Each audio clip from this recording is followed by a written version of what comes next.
Hello and welcome to this week's episode of Silk and Soul. I am so grateful that you're here. Now grab a cuppa, get comfy, and let's dive in. Before I'm diving into today's podcast, into the wisdom, the story that I actually want to share today, I just want you to take a moment just to really ground and just be really present in your body. If it's safe to do so, obviously not when you're driving, but maybe closing your eyes and just really check in. Maybe where are you holding any tension? And where can you maybe just release a bit? And maybe just taking a really deep breath, maybe the deepest you've taken all day, just to really anchor yourself in this moment and be present.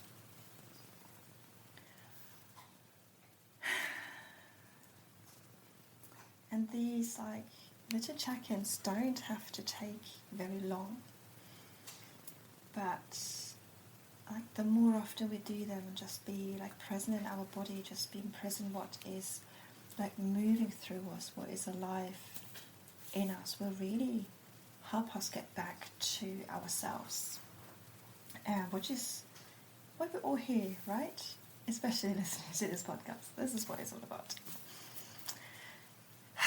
But yeah, I wanted to do this little checking / grounding before diving into today's subject, because even though for me it's, I guess, my reality, my lived experience, it can be triggering for a lot of people.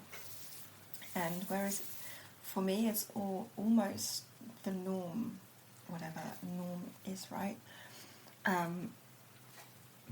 But it's also very, very close to my heart. And today's conversation stems from multiple conversations throughout the week, but it essentially started off with my shamanic guide,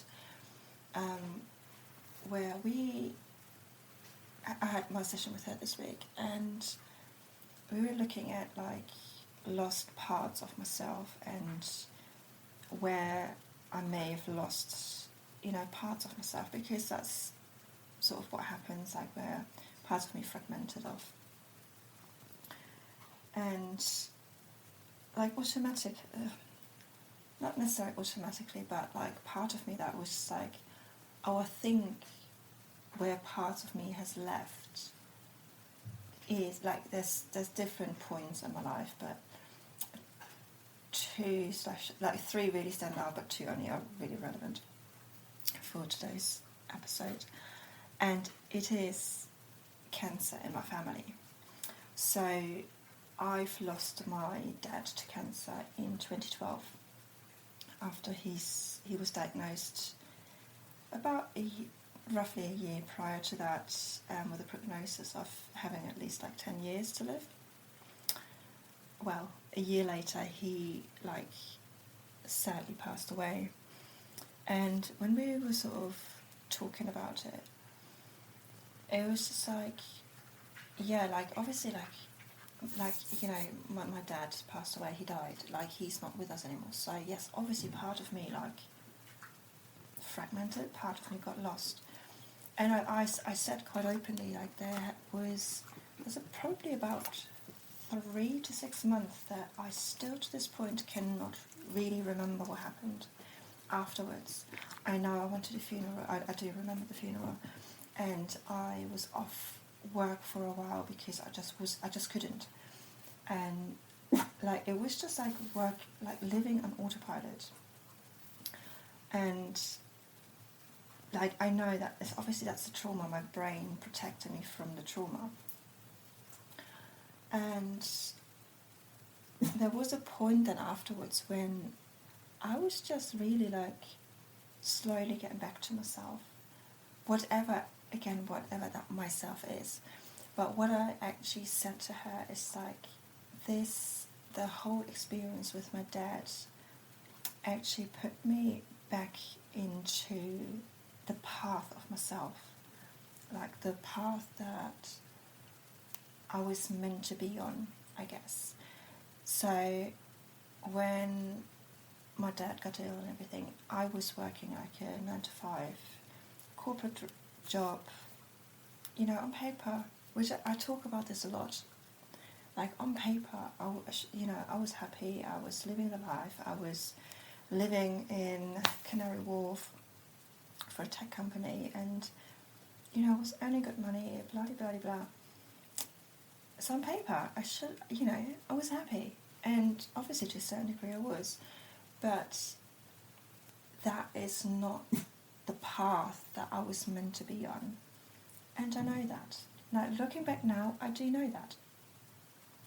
But, you know, being in that situation, like that's just what I was doing. And I guess my dad's death rattled me enough to actually look at what is it that I want. There surely must be, for me, and, you know, if you are happy in your 9 to 5, and that's fine, you know, there is no judging, but for me, there was something more, there was something else that I knew deep down that was not my path. And when I was sort of talking with my, like, shamanic guide, and because I was like, she's like, so do you think you've, like, lost parts of you? And I was like, well, probably, but then likewise, I found a bunch of parts that were actually me. So it's redirected me into my path. And that might sound like very wishy-washy, but the way, like, and it will come very apparent in a moment, the way that my brain works.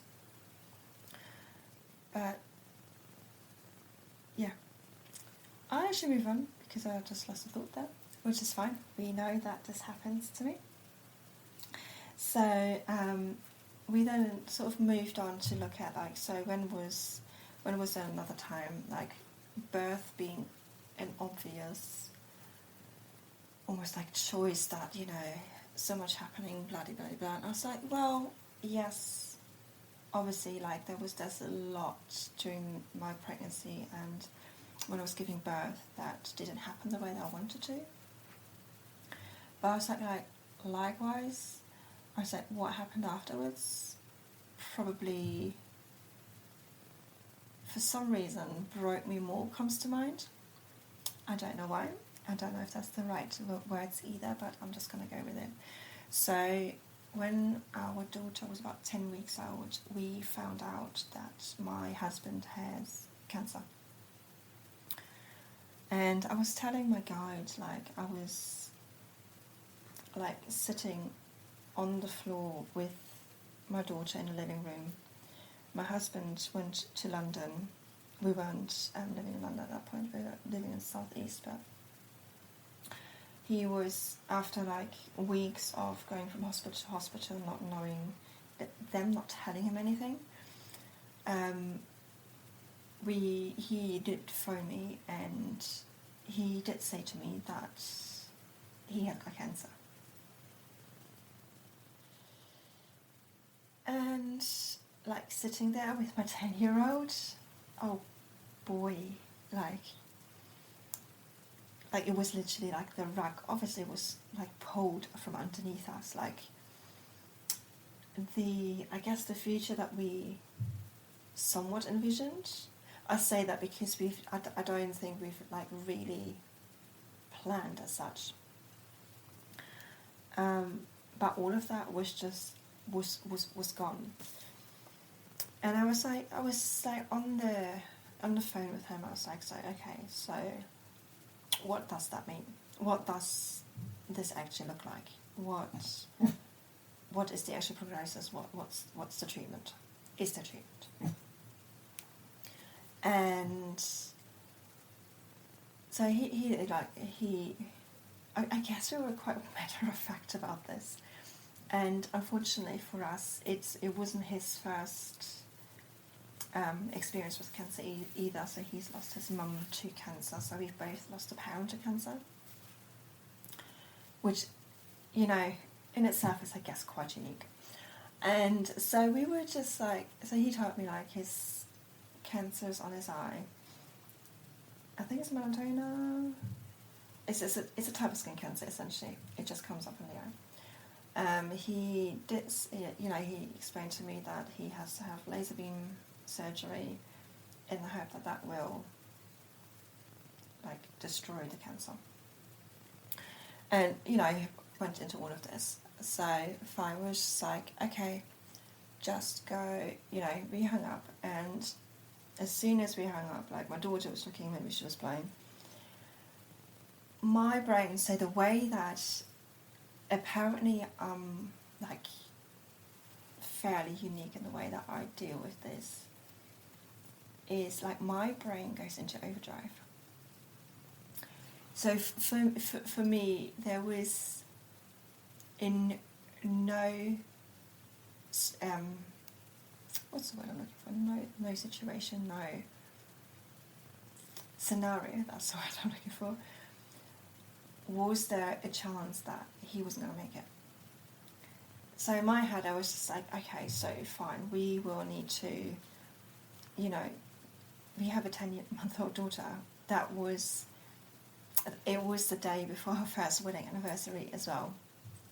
So it was just like, okay, we just need to, like, get all of this, like, sorted. We need to, like, you know, if God forbid, worst case scenario happens, I need to know this. We need to have, like, folders. And to be fair, we did it, like, both ways. We made sure that we have life insurance, which we had at that point anyway, because of our daughter. But, like, all of the details, like, things like all of our insurances, absolutely everything, we just put in a folder. So that if, God forbid, something happens, we have everything in that one folder and we can just go through it. And it's like things like that. My brain just goes into, like, a very masculine overdrive. And it sees the situation very matter of fact. And it's trying to find, like, I guess, a solution of what needs to be done next. Because obviously, you know, there is, in my eyes, I guess, there is absolutely nothing I can do about the cancer. There isn't. As much as I would like to, there just isn't. But there are things that I can do around that. So is that, like I said, like getting everything sorted so that we've got everything in one place. Getting everything sorted so that he can go for his pre-op in, I think he has his pre-op actually he had his pre-op in London, and then he had his actual treatment in Liverpool. So, like, getting absolutely, like, everything around that sorted. And, like, honestly, my brain just goes into overdrive. And there was a point when all of this was happening, and there was always I wasn't sure if I wanted to go back into a 9-to-5 job. And because I was, again, like, I was going to say, I guess I left the middle out there where from a corporate job when my dad passed away, I went self-employed for a little while, just before COVID. Took a break, like, literally, it's like, I need to press pause here, just literally a month before COVID hit, without knowing. And then had a corporate job. So I was in this corporate job when I gave birth, which was at the end of COVID. And I wasn't sure if I wanted to come back from maternity leave anyway. And I just, like, sitting there on the floor, I knew I wasn't going to go back. I was like, I cannot support my daughter. I can't support my husband when I'm not there. And for me, like, all of these things that essentially happened to me, I guess, it's life rearranging. And, you know, my guide, she was like, oh, do you think you have, like, processed all of this? I was like, oh, heck no. I was like, I don't, you know, I was like, until probably, like, last year, both me and my husband were still in survival mode from, like, all of, like, from his cancer. And I was like, it doesn't, like, help that he's been told he's never going to get the clear. So he has to get back every 6 months for tests just to make sure that nothing spreads. So the treatment that he had on the cancer on his eye has taken, it's worked, it's destroyed the cancer. But because of where it was and the type of cancer it is, there is a high chance that it spreads even though the cancer isn't there anymore. Or it comes, rather than spreads, I guess comes back. So, which is why they're checking him every 6 months. And I was like, so, you know, there's always something, I guess, hovering over us. And I was like, to be fair, I often, I guess, forget, because it is now my, I guess, norm.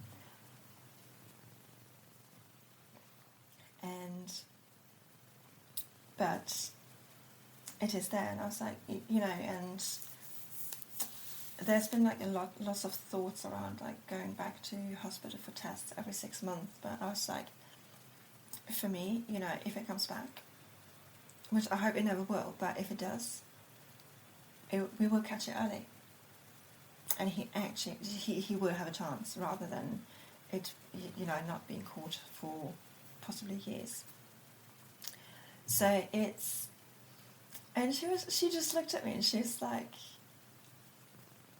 Jen, what, like, the way that you talk about all of this is just like, she's like, I haven't like heard another woman talk like that. And I just looked at her. I was like, what do you mean? Like, that's just how I am, I guess. And I just deal with things that I can deal with. I was like, yes, obviously there have been moments where I was just like, what if the worst happens? What if, right? Because we all go there, and sometimes I guess we have to go there just to like let ourselves feel. And I like the same as like with my dad, it just, you know, the worst happened, and the worst on one hand has happened, but on the other hand, it has put me on my path. Like both of these incidents, situations, whatever you want to call it, diagnosis, I guess, both of them have like completely rearranged my life in a good way. Yes, it has a shadow side to it, but it's also, you know, I wouldn't be where I am right now if these things wouldn't have happened. And, you know, would I rather have my dad with me? Yes. Would I rather my husband not have cancer? Yes. But these things are not in my power. I can't do anything around that. And, you know, what happened. So the only thing that I have, I guess, control over as such is what I do, my reaction to it. Which then brings me like to the like second conversation that I was part of this week, where it was said to like find the blessing, the lesson out of every situation. And as much as I guess my story partly is about that, I don't necessarily agree with that, because that, to me, when that was said in a conversation, there was just like the way it was said, it was just like, oh, if something bad happens in that moment, just look for the positive. And I guess where that has like almost triggered me is like when you're in the depth of grief, and in both scenarios I was grieving, there is no, like, there just is, for me, there was never lesson or a bright side to it. It's, it is about letting, like, what comes up, like, feeling the feelings. And that is the important thing, and especially with grief, you just don't know. Like, as I say, like, when I lost my dad, like, my brain is shut down for, I think, 3 to 6 months. I don't actually know the exact sort of, like, timeline. But that is what my, like, brain did to protect me. And it still does it to this point, because I mean, you can argue that I've not, like, dealt with it, and I wouldn't necessarily disagree with you. That when I say I've dealt with it, like, processed all of it, I have had, like, therapy and stuff, so, because I was in such a bad state, and if someone would have told me at that point, oh, just look for the positive, I'd probably just smack them in the face, not gonna lie.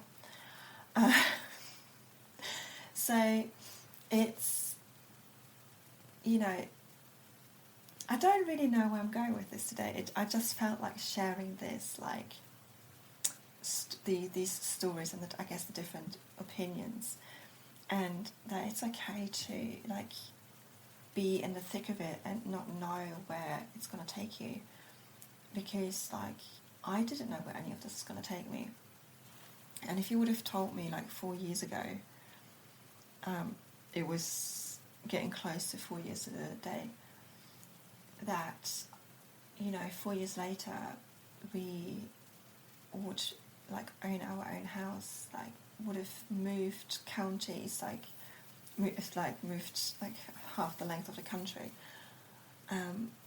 like, essentially live a happier life where, like, yes, cancer is still there and it's always going to be part, but he's cancer free. Like, our daughter is, like, so happy, we're happy. I would have not believed you one bit. I would have said, F off. Let me just be my little bubble of, like, survival, because that's what it is, right? When we're in survival, we can't see that. And I guess my survival goes, all right, so what really needs to be done? What brings me back to my path? And I guess this is quite a unique thing that I automatically do, because I think I've always done it, like, after heartbreaks, etc., etc. It's just like, what is it that I actually want to do? And unfortunately, up until, like, a year and a half ago, I guess, when I started really this path, that is how I went back to my path. It was just like things happened to me, whereas now I'm actually creating the life aligned with my path. And I know for a lot of people, like, that's, again, that sounds like very wishy-washy, but you will know in your heart, like, if something is, like, really meant for you, like, if it makes you truly happy. And if it does, great. And if it doesn't, like, don't wait, like, for something to happen to realign you. Just, come back to yourself.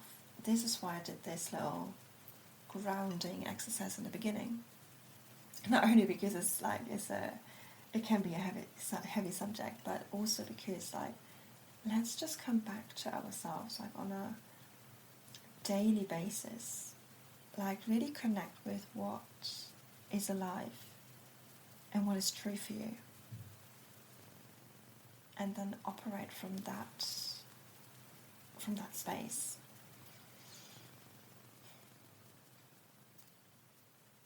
And I do think this is where I want to leave it today. Because, we can, as she says, and I keep talking, we can all, like, come back to ourselves at any time. We can't necessarily see it, but there are always ways. And if you, struggle with that, or if you just don't know, need some support with that, just let me know. I put the link to connect in the description as well, so just reach out and I'm happy to connect you. Thank you so much for tuning in today, listening to my little story. I hope you got something out of it. May that be wisdom, may that be, that you're not alone, whatever it is. And I can't wait to tune in with you next week.